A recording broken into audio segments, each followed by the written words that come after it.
Spoštovane gledalke, cenjeni gledalci, lepo pozdravljeni v naši domači oddaji Pot poti. Želim vam dober sprejem.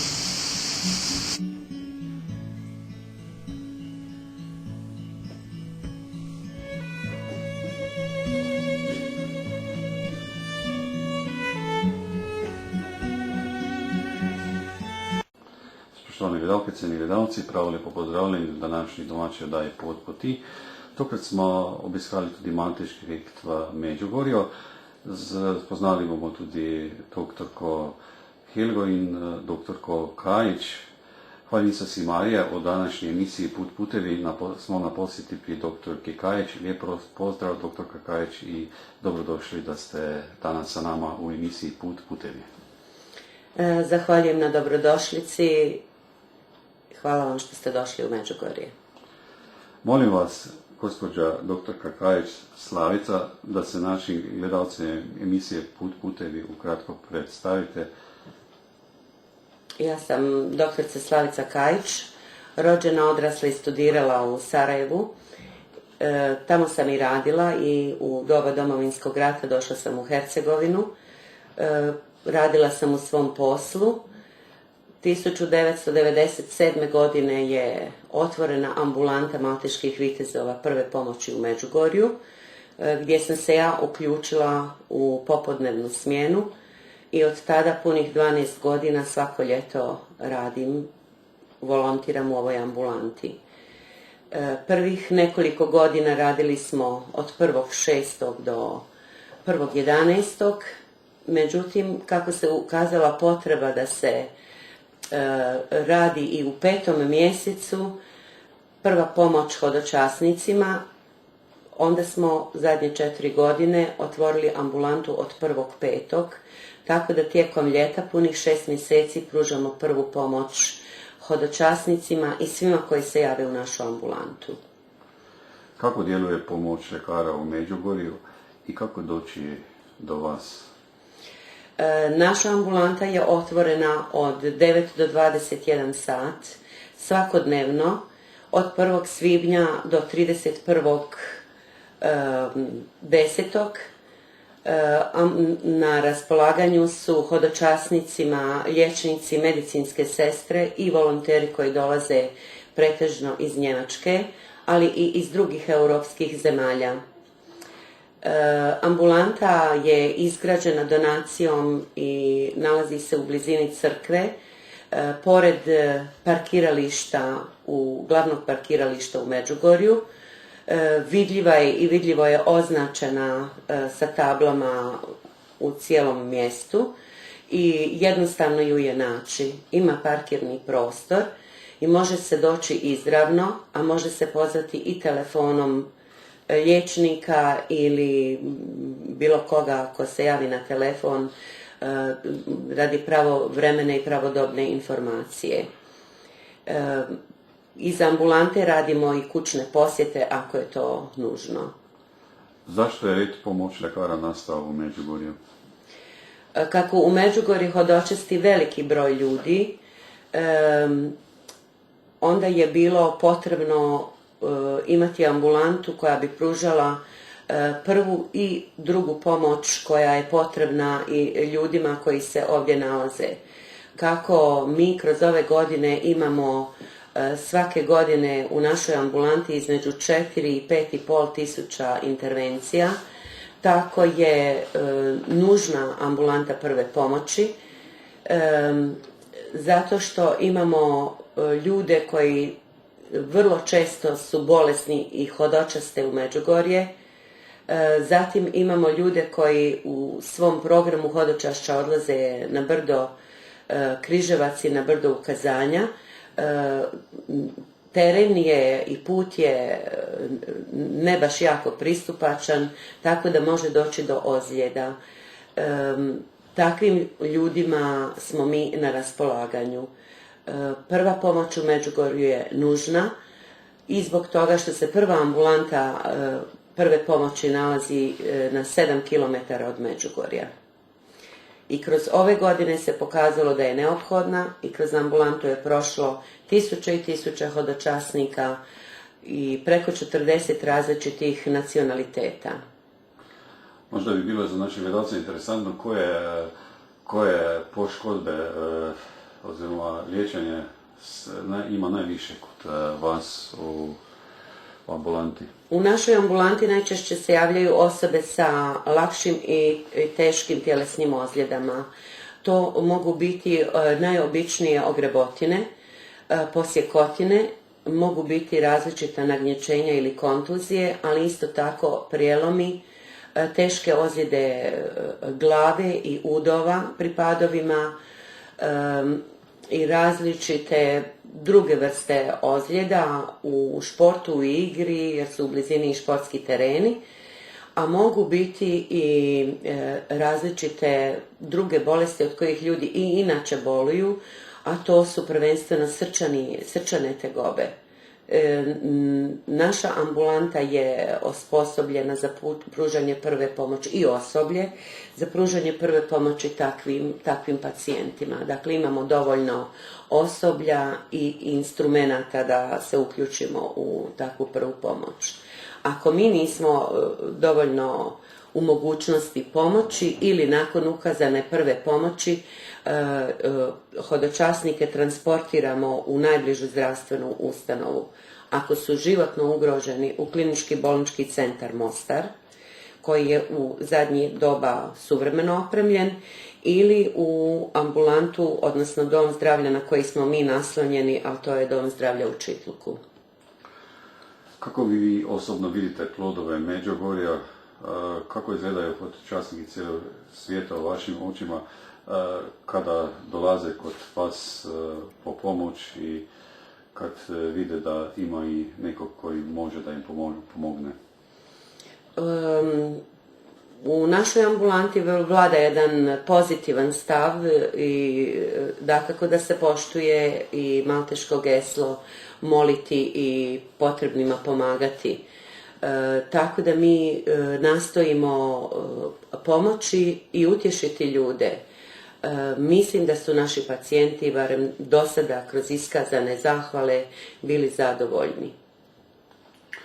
Što bi na kraju položili našim gledalcima emisije Putevi u Hrvatski i Sloveniji, možda koje nas prate preko katoličkog web sajta RKC na kraju emisije i možda da ponovimo kada je ambulanta otvorena i kako možemo da dolazimo do vas?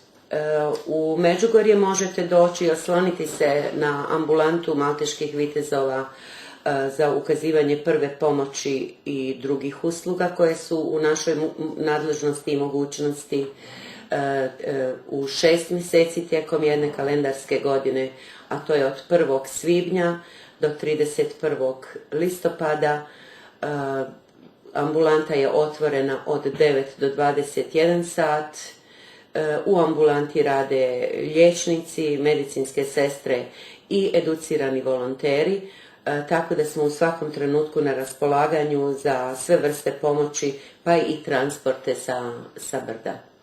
Možda bih vas zamolio na kraju, što bi našim gledalcima preporučili, što najviše paze kad dolaze u Međugorju, da ne dolazi do ozljeda? Jako je važno dolaskom u Međugorje imati prikladnu odjeću i obuću naročito, radi hodanja po nepristupačnom kamenitom terenu. Zatim je jako važno piti dovoljno tekućine, ponijeti lijekove koji se i inače uzimaju, to nam je trajni svakogodišnji i svakodnevni problem, da ljudi ne ponesu, na primjer, inzulin, a šećeraši su, dijabetičari, tako da bi bilo jako važno ponijeti lijekove, prikladnu odjeću i obuću, čak nije loše i konzultirati se u našoj ambulanti da li svaka osoba može ići na Križevac, tako da mi imamo konzultacije i procjenu rizika, da li je netko tko ima srčanih, plućnih i drugih zdravstvenih dugogodišnjih problema ili nekakvih operacija na ekstremitetima, mi ga savjetujemo da li je to za njega fizički moguće ili ne. Doktorka Slavica, puno vam hvala na razgovoru. Želim vama i vašim kolegama sve dobro u vašem radu Svima lijep pozdrav i sve dobro iz Međugorja. Hvaljenica Marija. Jedna od važnih stvari za nas je suradnja osoblja ambulante sa korisnicima prostora Čanakolo. Recimo, uspostavili smo jako dobru i tjesnu suradnju za transporte, tako da smo telefonski povezani, u svakom trenutku su nam pri ruci i uvijek su spremni 6 do 10 osoba, momaka, da s nama idu na brdo kad se radi o zahtjevnim transportima teško bolesnih ili ozlijeđenih pacijenata. Ovim putem svim korisnicima Čanakola od srca zahvaljujemo na njihovoj velikoj požrtvovnosti i pomoći u našoj ambulanti. Možda bi još imao jedno pitanje. Ima dosta ozljeda kada ljudi dolaze na Križevac. Kroz ovo vrijeme nemamo kao prije 12 godina tako puno svakodnevno ozljeda.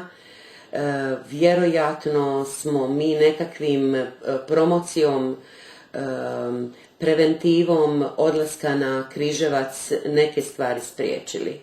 Ranije su ljudi bez pitanja išli i otišli bi gore i recimo ne bi se mogli vratiti, morali bi ići donijeti ih dolje. Međutim, sad se otprilike i zna tko nije fizički sposoban ići na Križevac. I najčešće ljudi poslušaju i ne idu. Tako da od prije 12 godina vjerojatno se taj broj u mnogome smanjio, možda i za 1/3. Hvala vam lijepo.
Mein Name ist Helga Recht-Gerdes. Ich komme aus Deutschland und gehöre dem Malteserorden an.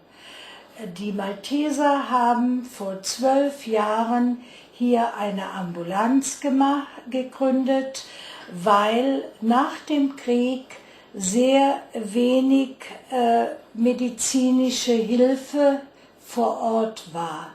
Es kommen im Jahr bis zu 5000 Pilger in unsere Ambulanz, die unsere Hilfe benötigen. Da die Priester und Patres nicht genügend medizinisches Personal finden konnten, haben sie die deutschen Malteser gebeten, hierher zu kommen und den Pilgern und den Einheimischen zu helfen. Wir hatten vor 12 Jahren nach dem Krieg viele einheimische Leute, die krank waren durch den Krieg und Medikamente und Hilfe brauchten. Deshalb haben wir hier eine sehr gute Arbeit geleistet. Ich komme aus Deutschland, aus Trier. Trier ist die älteste Stadt in Deutschland und wir haben vor 12 Jahren diese Ambulanz gegründet. Und nach 2000 wurde uns von amerikanischen Ärzten dieses Gebäude geschenkt. Jetzt können wir in diesem Gebäude arbeiten. Wir haben zurzeit 4 Ärzte und 3 kroatische Krankenschwestern und das deutsche Personal kommt 14 Tage und hilft hier ohne Bezahlung als Volontär. Ich leite hier die Organisation, Management, Medikamentenbestellung, Personalbezahlung, Personal besorgen, die hier umsonst arbeiten und mache die Buchführung und die Statistik und alles, was zum Organisationsbereich gehört. Medjugorje hat sich in den letzten 12 Jahren sehr gut entwickelt. Wir sehen, dass unsere Arbeit Früchte bringt. Die Leute lieben uns und sie freuen sich, wenn jedes Jahr, wenn wir wiederkommen und unsere Ambulanz öffnen. Medjugorje braucht uns und braucht unsere Hilfe auch weiterhin, obschon nach 12 Jahren es schon wesentlich besser geworden ist und die medizinische Versorgung hier in Mostar, Šitluk und Čapljina schon sehr gut funktioniert. Ich wünsche mir, dass wir diese Ambulanz noch sehr lange halten können. Das liegt in erster Linie daran, dass wir das Geld, die finanziellen Mittel bekommen, um unsere Medikamente und Verbandsmittel zu kaufen und alle dazugehörigen Kosten bezahlen können. Hier sind wir in erster Linie auf Spenden angewiesen. Dankeschön von Frau Helga. Bitte schön.